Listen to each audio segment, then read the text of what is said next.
Subscribe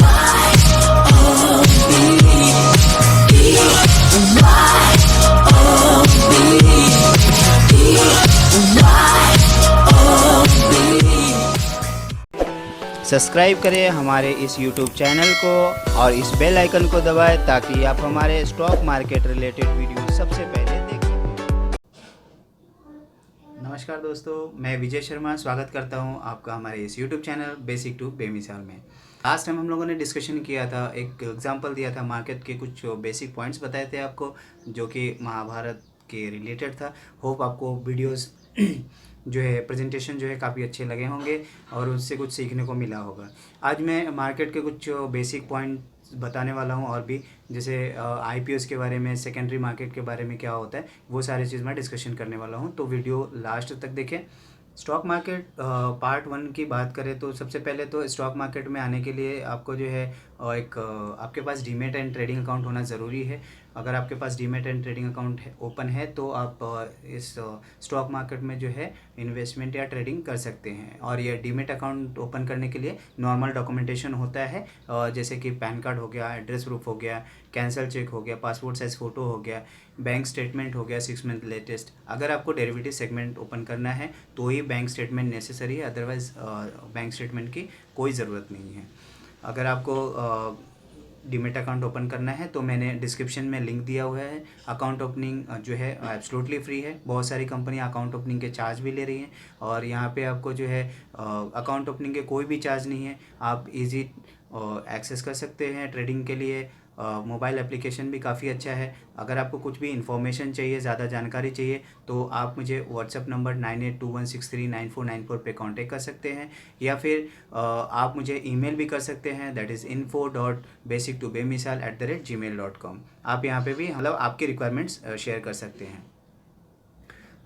basic to बेमिसाल में जो मार्केट का बेसिक पार्ट जो लिया है वो ये है कि इनिशियल जो होता है पब्लिक ऑफ़र, जो IPO है, वो IPO में होता क्या है। मार्केट दो टाइप के होते हैं, एक प्राइमरी मार्केट और सेकेंडरी मार्केट। आपको भी पता रहेगा कि प्राइमरी मार्केट और में क्या होता है, सेकेंडरी मार्केट में जो होता है। IPO का फुल फॉर्म ही है इनिशियल पब्लिक ऑफ़र, जिसमें दो टाइप से होते हैं, एक फ़िक्स प्राइस पे इशू होता है और एक बुक बिल्डिंग पे इशू होता है।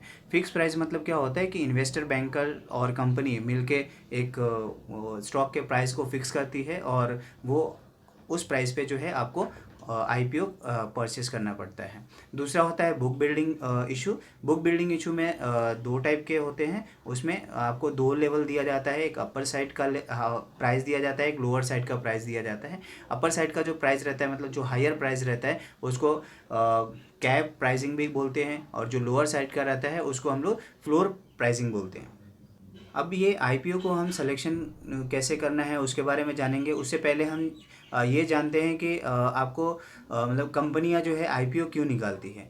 IPO निकालने का उसका जो बेसिक रीज़न होता है कि कंपनी को फ़ंड की ज़रूरत होती है और ये जो फ़ंड है वो अपने बिजनेस एक्सपांशन के लिए लेता है, या फिर उसके पास डेब्ट ज़्यादा हो गए हों, उस डेब्ट को कम करने के लिए लेता है, या फिर उनके न्यू प्रोडक्ट्स एंड सर्विसेज को एक्सपांड करना है तो उसके लिए IPO लॉन्च करते हैं। प्लस IPO लॉन्च करने से उनका बिज़नेस ऑटोमेटिक इसलिए भी बढ़ता है क्योंकि उनका मार्केट में भी नाम होता है, एक रेपुटेशंस होती है, इसलिए कंपनी को लोग लिस्ट कराते हैं।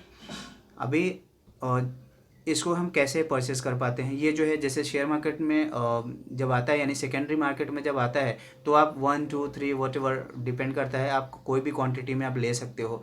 लेकिन अगर आप IPO में अप्लाई करते हो तो आपको जो है वो लॉट में ही परचेस करना होता है, लॉट साइज इसमें डिसाइडेड होता है। और इसका जो अभी इन्वेस्टमेंट है वो लेस देन 15,000 का होता है IPO में, जो कि 12 से 15,000 के बीच में एक IPO, अगर एक लॉट आपको परचेस करना है तो 12 से 15,000 से 15,000 तक का जो है इन्वेस्टमेंट होता है। यानी जो इन्वेस्टमेंट है वो 15,000 से कम का। मतलब IPO जो है वो कैसे सेलेक्ट करें कि ये सही IPO है या नहीं है। उसके लिए हमको देखना पड़ेगा बिज़नेस डिटेल, क्या बिज़नेस है, कंपनी किस चीज़ में बिज़नेस कर रही है। उसके बाद हमें देखना पड़ेगा कंपनी के कैपिटल स्ट्रक्चर, कंपनी का नेटवर्थ कैसा है, ये सारा चीज़ जानने की ज़रूरत है। कंपनी में अगर मैं पैसा इन्वेस्टमेंट करता हूँ तो उसमें रिस्क कितना हो सकता है, कंपनी जो है उसमें रिस्क कितना परसेंट का रिस्क हो सकता है, उसके बिजनेस स्ट्रैटेजी क्या है। अगर उसकी बिजनेस स्ट्रैटेजी सही नहीं है तो उसमें ज़्यादा रिस्क हो सकता है। तो लास्ट 5 से 10 साल में वो क्या करने वाली है उसका भी डिटेल उसमें मेंशन रहता है, उनके प्रोविजंस जो है उसमें मेंशन रहते हैं। तो आप वो चीज़ को ज़रूर रीड कीजिए। जो आईपीओ है उसके प्रमोटर मैनेजमेंट के बारे में इंफॉर्मेशन आपके पास होना ज़रूरी है, कि उसके जो प्रमोटर्स है या जो मैनेजमेंट वाले लोग हैं उनमें से किसी के पास कुछ लीगल एक्शन तो नहीं है या कुछ कंपनी का डिफ़ॉल्ट में तो नहीं है। तो ये सारी चीज़ पे आपको ध्यान देना ज़रूरी है। कंपनी के पास्ट फाइनेंशियल डिटेल्स भी आपके पास इंफॉर्मेशन में होने चाहिए, कि उनके पास डेब्ट में कितने थे, उनके पास जो है और लायबिलिटी वो कितनी है। ये सारे चीज़ भी आपको ध्यान देने की ज़रूरत है। ये सारे चीज़ आपको रेड हेरिंग रिपोर्ट जो रहता है उसमें मिलेगा। और ये रेड हेरिंग रिपोर्ट जो है आपको www.sebi.gov.in पे आपको इजीली मिल जाएगा। लेकिन अगर वहाँ पे भी नहीं मिलता है तो आप मुझे डायरेक्ट व्हाट्सअप कर सकते हैं। मेरा नंबर है 9821639494। I will definitely try to help you in this. Share market में क्यों आना चाहिए, हमें मुझे देखना है कि शेयर मार्केट में हमें क्यों आना चाहिए। क्योंकि यहाँ पे जो है ना आपका इन्वेस्टमेंट है ना फुल्ली ट्रांसपेरेंट होता है। अगर आप कोई भी इन्वेस्टमेंट करते हैं तो आपके पास आप कंपनी आपको ट्रेडिंग एप्लीकेशन देती है, आप वहाँ से भी देख सकते हैं। आपको मनी कंट्रोल पे देख सकते हैं।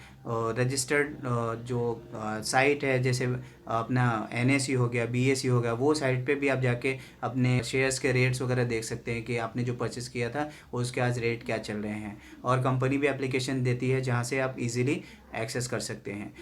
Compare to other asset class जो है इसमें बहुत ही लो मार्जिन होता है। इसमें मार्जिन का कुछ ऐसा फिक्स क्राइटेरिया नहीं होता है कि जिसके लिए आपको मिनिमम इतना देना पड़े या मैक्सिमम इतना है। आप अपने हिसाब से, आप अपने सुविधा के हिसाब से अनुसार जो है आप इन्वेस्टमेंट कर सकते हैं। ट्रांसपेरेंट ऑनलाइन प्लेटफॉर्म ट्रेडिंग की बात करें तो यहाँ पे क्या होता है कि आप अगर समझो किसी अदर एसेट क्लास में, फॉर एग्जांपल आपने घर खरीद लिया, तो घर खरीदने में क्या होता है कि आपने खरीद तो लिया लेकिन इन केस ऑफ इमरजेंसी आपको जब सेल करना है तो फिर आपको उसके लिए ब्रोकर देखना पड़ता है या फिर उसमें कोई परचेस करने वाले हो तो देखना पड़ता है। बट यहाँ पे क्या होता है कि आपको कंपनी ऑनलाइन प्लेटफॉर्म दी है ओडिन।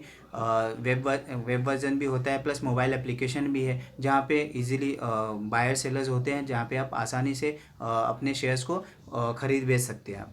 अगर ऑफलाइन ट्रेडिंग की बात करें, कॉल एंड ट्रेड की बात करें, तो बहुत सारी कंपनियां जो है कॉल एंड ट्रेड की भी फैसिलिटी देती हैं। कुछ कंपनी जो है कॉल एंड ट्रेड के चार्जेस भी लेते हैं। बट अगर आपको लगता है कि आपको अकाउंट ओपन करना है तो मैं एक ऐसी कंपनी को भी जानता हूं जो कॉल एंड ट्रेड के चार्जेस नहीं लेते हैं। डिस्क्रिप्शन में लिंक दिया गया है, आप उस लिंक के थ्रू आप अपना अकाउंट ओपन कर सकते हैं। फ्लेक्सिबिलिटी ऑफ इन्वेस्टमेंट की बात करें तो इसमें आप इतनी फ्लेक्सिबल है कि आप short term, long term, medium term आप जैसा भी चाहे उसके हिसाब से कर सकते हैं। आपको शेयर शॉर्ट टर्म के लिए लेना है तो शॉर्ट टर्म के लिए इन्वेस्टमेंट कीजिए। आपका फंड लॉन्ग टर्म के लिए इन्वेस्टमेंट करना है, लॉन्ग टर्म के लिए कीजिए। आपका इन्वेस्टमेंट मीडियम टर्म के लिए करना है, मीडियम टर्म के लिए कीजिए। तो ये सारा जो है आपके ऊपर डिपेंड करता है कि आपको कितने टाइम तक करना है। अगर मैं बात करूँ टाइप ऑफ मार्केट की, तो टाइप ऑफ मार्केट में आप इक्विटी में कैश सेगमेंट में ट्रेड कर सकते हैं। डेरिवेटिव्स जो एफ एंड ओ होता है एफ एंड ओ में ट्रेड कर सकते हैं। आप करेंसी में ट्रेड कर सकते हैं। आप कमोडिटी मार्केट में भी ट्रेड कर सकते हैं। अगर मैं बात करूं टाइप ऑफ ट्रेड्स कि कौन कौन से टाइप के ट्रेड्स होते हैं मार्केट में, तो एक तो होता है इंट्राडे, जो कि आपको सेम डे जो बाई सेल करते हैं उसका जो है आपको इंट्राडे कहा जाता है। अगर समझो सुबह आपने बाई किया और 3:15 3:30 के अंदर में आपने स्क्वायर अप कर दिया पोजीशन, तो वो इंट्राडे में काउंट होता है। बहुत सारी कंपनियां आपको 3:15 तक आपको पोजीशन स्क्वायर अप करने के लिए बोलती है कि इंट्राडे का जो पोजीशन है वो 3:15 तक स्क्वायर अप करना है। डिलीवरी की बात करें तो T+2 जो होता है वो डिलीवरी में काउंट होता है। इसमें नॉर्मल ट्रेड की बात करें तो नॉर्मली लोग ट्रेड करते हैं, पहले बाई करते हैं स्टॉक को फिर सेल करते हैं। बहुत लोगों को ये पता नहीं है कि इसमें शॉर्ट सेल भी होता है, यानी स्टॉक को पहले सेल भी किया जा सकता है और फिर बाई भी किया जा सकता है। तो ये बहुत लोगों को पता नहीं है। मैं नेक्स्ट वीडियो में कवर करूंगा इस पॉइंट को। BTST मतलब क्या होता है कि आज आपको बाई करना है और सेल जो है कल करना है। मतलब आज जो स्टॉक आप बाई करते हो और कल अगर सेल करते हैं तो वो BTST में काउंट होता है। अगर बात करूँ STBT की, तो STBT मतलब सेल टुडे और बाय टुमारो, मतलब आज आपने सेल किया तो आपको कल बाय करना है। बट ये सिर्फ डेरिवेटिव सेगमेंट में पॉसिबल है। तो इंट्राडे में अगर कैश में शॉर्ट करते हैं तो आपको सेम डे ही बाय करना पड़ता है। इसलिए मैं जो न्यू यूज़र है, जो मार्केट में नए लोग हैं, उनको मैं कभी भी शॉर्ट सेल करने की सलाह नहीं देता हूँ। आप नॉर्मली ऐसा कीजिए कि सिर्फ नॉर्मल आप बाई और सेल ही कीजिए, पहले बाई कीजिए फिर सेल कीजिए। अगर आप मार्केट में कुछ अच्छा सीख जाते हैं, कुछ समझ में आता है, तो उसके अकॉर्डिंग आप फिर बाद में शॉर्ट सेल का पोजीशन बना सकते हैं। निफ्टी 50 और सेंसेक्स 30 इक्विटी प्रोडक्ट, इसके बारे में बात करेंगे कि इसके ये दो मेजर एक्सचेंजेस है जहाँ पे हमारे यहाँ ट्रेड होता है। एक तो है BSE, बॉम्बे स्टॉक एक्सचेंज, जो कि इस्टेब्लिश हुई थी 1875 में। एशिया की सबसे ओल्डेस्ट एक्सचेंज है। और बात करें रैंक की तो वर्ल्ड वाइड 12th रैंक पे आती है और अप्रॉक्स 5500 कंपनियां लिस्टेड है BSE में। और जो इसका इंडेक्स है वो है सेंसेक्स। तो सेंसेक्स में जो है टॉप 30 कंपनीज जो है वो लिस्टेड हैं और ये जो है मुंबई में स्थित है। NSE जो अपने इमेज देख के ही समझ के होंगे, NSE का इमेज है ये NSE ऑफिस का, जो कि मुंबई में स्थित है। NSE मतलब नेशनल स्टॉक एक्सचेंज। ये एस्टेब्लिश हुई थी 1992 में। एशिया की सेकेंड ओल्डेस्ट एक्सचेंज है।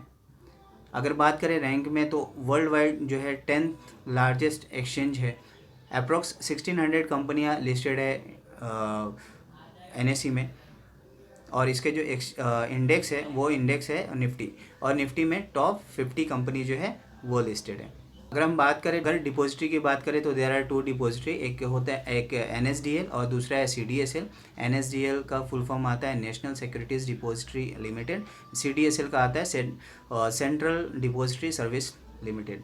अभी इसमें क्या होता है, इसमें जो भी आप शेयर परचेस करते हैं वो यहाँ पे रहता है डिपॉजिटरी में। ट्रेडिंग अकाउंट मतलब मार्जिन, ट्रेडिंग अकाउंट में जो है आपका मार्जिन होता है, बट शेयर्स जो होते हैं जब परचेज होते हैं तो T+2 के बाद जो है आपका CDSL या NSDL जो भी आपकी डिपॉजिटरी है। कोई कंपनियां आपको दोनों डिपॉजिटरी की सर्विस प्रोवाइड करती है और किसी कंपनी के पास में सिर्फ एक ही डिपॉजिटरी होती है। हम मार्केट में आने से पहले हमें खुद से समझना पड़ेगा कि हम क्या हैं। First you identify your self कि आप क्या हो, ट्रेडर हो कि इन्वेस्टर हो, ये जानना ज़रूरी है। अगर आप खुद को आइडेंटिफाई नहीं कर पाएंगे तो आप मार्केट से पैसे नहीं बना पाएंगे। आपको मार्केट से पैसे बनाने के लिए first you have to identify yourself. तो अगर आपने अभी तक नहीं जाना है कि आप ट्रेडर हो कि इन्वेस्टर हो, तो आप ये डिटेल्स ज़रूर देखें कि अगर आप शॉर्ट टर्म ट्रेडिंग करते हो, जैसे सेकंड से कुछ मंथ के बीच में आप ट्रेडिंग करते हैं तो आप ट्रेडर्स में आते हो। स्क्लैप ट्रेडिंग करते हो मतलब आप सेकंड से लेके मिनट में मतलब फास्ट ट्रेड करते हो तो मतलब आप ट्रेडर में आते हो। इंट्राडे यानी सेम डे अगर आप बाई सेल करते हो तो आप ट्रेडर में आते हो। स्विंग ट्रेड जो डेली से वीकली में आता है वो भी ट्रेडर में आते हैं। पोजिशनल ट्रेड की बात करें तो जो मंथली बेसिस पे आप ट्रेड करते हैं वो भी ट्रेडर में ही आते हैं। BTST की बात करें, जैसे buy today sell tomorrow, STBT की बात करें सेल टुडे बाय टुमारो, तो ये ट्रेडर के अंदर आते हैं। मतलब अगर आप ये सारा चीज़ करते हैं तो आप ट्रेडर हैं। अगर इन्वेस्टर की बात करें तो इन्वेस्टर जो होता है वो ऑलवेज 1 साल से ज़्यादा के लिए मिनिमम जो उसका इन्वेस्टमेंट होता है वो 1 साल के से ज़्यादा के लिए करता है। Investor invest our money as a partner, मतलब जब आप किसी, इसका नाम ही है शेयर मार्केट मतलब बिजनेस पार्टनर। अगर आप किसी स्टॉक में पैसा डालते हो मतलब आप उतने शेयर्स के, आप उतने परसेंट के आप मालिक हो जाते हो, ओनर हो जाते हो। जो भी आप शेयर खरीदते हैं उस शेयर के आप मालिक होते हो। कंपनी की में उतनी आपकी हिस्सेदारी होती है।